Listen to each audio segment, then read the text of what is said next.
Bom dia, não, boa tarde, meninos e meninas de História, aula 1, quarto bimestre, segundo ano. Matéria de vocês, Brasil, Primeiro Império. Esse textozinho que tá aqui vai ser colocado para vocês lá na página, tá? Ele tem um pedacinho na frente e um pedacinho no verso, que é bem pequenininho. Mas eu vou colocar isso tudo para vocês já já, tá? Depois da explicação eu vou colocar lá e vai ter atividades também valendo ponto, porque agora a gente tá aí no quarto bimestre e as nossas matérias vão ser dadas assim, tá bom? Deixa eu tentar ajeitar o celular, como sempre, eu muito enrolada, mas eu tentando como sempre, é uma pessoa que tenta. Tento mesmo, não sou muito boa com o celular não, gente, tem que ter paciência, tento pra valer. Pode acreditar em mim. Aí o celular tá se mexendo. Mexe não, meu filho, fica quietinho aí. Acho que agora vai. Acho que agora foi. Ótimo, vamos lá, gente. Então, matéria do primeiro bimestre do quarto... Desculpa, a primeira aula do quarto bimestre para vocês. Naquela aula que eu dei meio confusa lá de revisão, de conteúdo do terceiro bimestre, eu falei para vocês como se processou a independência do Brasil. Aí falei para vocês que foi super engraçado, né, que Dom Pedro I, que era filho de Dom Pedro II, resolveu ficar aqui. E foi uma coisa estranha, porque Dom Pedro I não era assim lá grande importância com a política. Ele estava mais se importando com dar uns beijinhos na boca, uns cacos na moça. Mas agora que se declarou o Brasil o primeiro império, era preciso que Dom Pedro I tomasse uma atitude, uma providência. Ele seria o imperador do Brasil. E a primeira grande missão deste imperador era qual? Fazer com que o mundo aceitasse que o Brasil era realmente um país independente. Como o Brasil faria isso? Primeiro, ele tinha que ter países que acreditassem que o Brasil se tornou independente. Então, ao contrário do Brasil, a primeira grande questão que era estranha era que todos os países da América Latina, todos, eu estou desenhando a América Latina, pode não parecer, mas eu estou desenhando, todos eles, quando se tornaram independentes, viraram república. Mas o Brasil continuou como monarquia. E isso foi muito mal visto pelo mundo, porque ninguém entendia por que o Brasil ficou independente e ficou monarquia.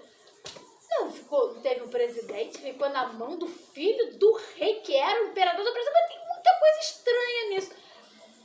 Pois é, gente, tem muita coisa estranha na nossa república, no nosso império, só que infelizmente é assim.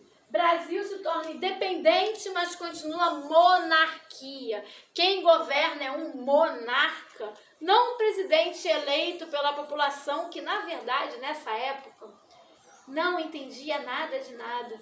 Engraçado, eu acho que não é só nessa época não, até hoje ninguém está entendendo nada de nada. Vocês entendem alguma coisa de alguma coisa? A gente tem que começar a entender alguma coisa de alguma coisa, porque de tanto que a gente não entende nada, vem o governo que está aí e domina a gente. A gente tem que engolir o governo, engolir essa sociedade do jeito que está, porque a gente não sabe contestar. A gente só consegue contestar quando a gente entende alguma coisa. Nessa época, o povo não entendia nada. Quando Dom Pedro chegou e falou: "Ei, eu sou agora o novo imperador, o Brasil é independente", o povo não entendeu. O Brasil está independente, mas é o mesmo Dom Pedro, gente. Não é o mesmo Dom Pedro? Eu tenho certeza que é o mesmo Dom Pedro, gente. Ele pode ter feito um pouco a barba, emagreceu um pouco, porque ele teve uma baita diarreia na viagem de São Paulo para o Rio, mas eu acho que é o mesmo Dom Pedro. Mas tudo bem. Enfim, então a primeira coisa que Dom Pedro precisava fazer era que os países do mundo acreditassem que, apesar de eu ser uma monarquia, eu era independente, o Brasil era independente. O primeiro país a considerar o Brasil independente foi quem? Os Estados Unidos. Ah, os Estados Unidos é bonzinho. Não, não é bonzinho não. É porque, claro, que o Brasil não sendo independente e podendo somente comercializar com Portugal, era muito ruim para o comércio dos Estados Unidos, que estava em crescimento. Os Estados Unidos queria comercializar, ele queria o fim do colonialismo. Ele queria a doutrina Monroe. O que é a doutrina Monroe? É a América para os americanos. Que americanos? Todos? Não. Só os americanos do norte, só os Estados Unidos. Mas ele tem que fingir que ele é bonzinho. Estados Unidos. Cuti, fofo. Quer apoiar a independência do Brasil. Show de bola. beleza. O Brasil foi o primeiro país, Estados Unidos. O segundo país foi Portugal. Mas Portugal foi interessante. Como é que Portugal considerou o Brasil independente? Ele acordou e falou assim, não, vou deixar o Brasil ser independente mesmo, cansei de saco de baderna. Não. Foi feito um acordo entre Brasil e Portugal. Mediado, quem ficou no meio ali do acordo foi a Inglaterra, esperta pra caraca. E foi feito o seguinte, Portugal aceitaria a independência do Brasil se o Brasil pagasse a Portugal uma taxa de 2.000 libras esterlinas, que é a moeda da Inglaterra. Aí o Brasil não tinha 2.000 libras esterlinas. O que eu vou fazer? Aí a Inglaterra, eu posso te emprestar. Opa, me empresta. Emprestei. Oi, Portugal, toma as 2.000 libras esterlinas. Ei, o Brasil é independente, meu povo. Portugal considerou o Brasil independente e o Brasil ficou endividado. O Brasil ficou endividado. Primeira dívida externa do Brasil com a Inglaterra, porque não tinha como pagar 2.000 libras esterlinas, mas a Inglaterra queria o que com isso? Facilitar a entrada dos seus produtos aqui. Com isso, a Inglaterra jogou todos os produtos dela cada vez mais aqui dentro. A gente era obrigada a engolir de caixão de defunto a patins para esquiar no gelo. Gelo. Beleza? Então, para apoiar a independência, a Inglaterra empresta dinheiro e garante seus benefícios comerciais. Tudo bonitinho, tudo como deve ser.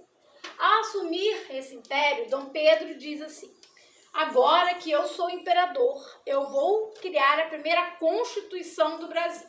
Então ele chamou uma Assembleia Constitucionalista para poder trabalhar em cima da primeira Constituição, em 1823.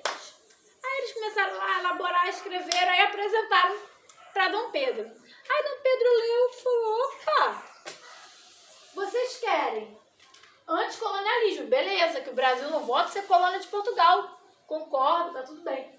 Anti-absolutismo, peraí, anti-absolutismo. Dom Pedro I, ele é o rei absoluto, porque ele é monarca, tá, gente? Por favor, monarca, absolutismo. Como assim essa Constituição? A moto tá passando. Peraí, passou, voltou.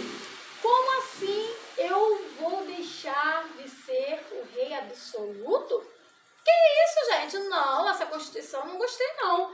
Essa Constituição era classista, isso quer dizer que só quem podia participar da sua formulação era quem tinha muito dinheiro. Geralmente quem tinha muito dinheiro era quem tinha provava que tinha 150 alqueires de mandioca. Alqueires é uma quantidade enorme de terra. Então se você provava que você tinha uma quantidade X de terra, você podia participar dessa Constituição. É claro que Dom Pedro ficou muito bolado. Dom Pedro falou, eu não quero essa Constituição da mandioca, meu poder é absoluto e vai continuar sendo, eu não vou perder os meus poderes, eu não quero saber que papo torto é esse de anti-absolutismo. Que anti-absolutismo, caramba! Dom Pedro ficou tão bolado, mas tão bolado, que ele se juntou com um partido de portugueses e falou, agora quem vai elaborar essa Constituição somos nós. Pegou os portugueses, é o fim, gente. O bolinho de Belém. Beleza. Agora vamos elaborar aqui uma Constituição onde eu, Dom Pedro I, monarca, continue absoluto, maravilhoso, poderoso, todo lindo e gostoso. E aí foi feita uma Constituição em 1824. A segunda Constituição, mas essa foi válida.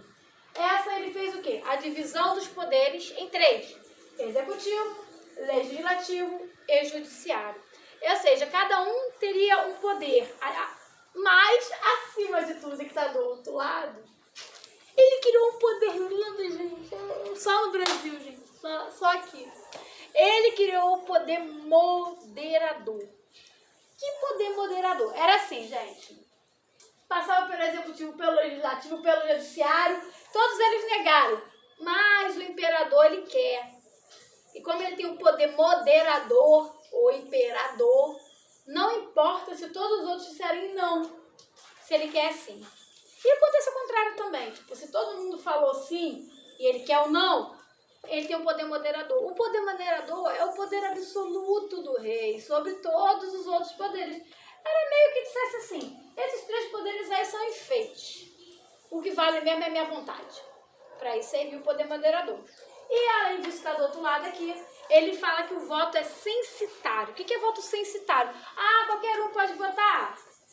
Não, não pode. Eu posso votar? Não, eu sou pobre, ferrado. Vocês podem votar? Provavelmente não. Só quem podia votar eram os grandes donos de terra, os grandes comerciantes, gente que tinha dinheiro, tinha que ter uma quantidade de dinheiro para poder votar. Não era mais somente a terra. Antigamente era, lembra da Constituição da Mandioca? Tinha que ter 150 alqueires, uma quantidade enorme de terra. Agora não. Precisava ter dinheiro, não necessariamente terra. Por quê? Quem tinha terra era brasileiro. Mas quem tinha dinheiro eram os comerciantes portugueses, e estava assim, ó, de comerciante português aqui no Brasil nessa época. Tu acha que os comerciantes portugueses iam querer perder o poder? É claro que eles não iam querer perder o poder, e por isso que Dom Pedro criou esse tipo de voto, voto censitário. Vota quem tem terra, mas também vota quem tem dinheiro. E quem tem dinheiro pode ter comércio, e tá valendo qualquer coisa, tem dinheiro, pode votar. E ele criou o padroado. Padroado nada mais era que só existia uma religião permitida, possível e que era aceita. Eu acho que o meu celular se mexeu. Eu vou virar ele pra cá de novo. Só existia uma religião que podia ser aceita, que era a religião católica. Todas as outras religiões eram proibidas. Então a religião católica era a única religião permitida dentro do Brasil. As demais eram proibidas terminantemente. Era o padroado, união entre o Estado e a Igreja Católica. Hoje em dia nós temos o Estado laico. Nem tanto, porque você vai dentro da nossa bancada do Senado, do Congresso, você tem uma bancada religiosa. Deveria? Não deveria, porque o Estado é laico, não deveria ter religião. Porque não importa se é a minha religião ou é a sua religião, o Estado ele tem que estar acima disso. Ele não pode defender uma religião e perseguir a outra religião. Mas não funciona dessa forma. E é esse o grande problema da gente.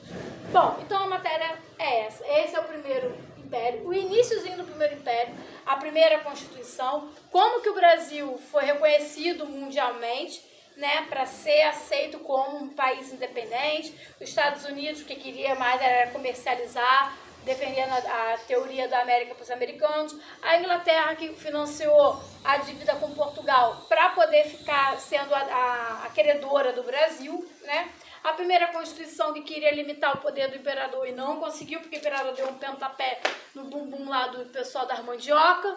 E a segunda Constituição, que foi feita com os portugueses e meio que para os portugueses.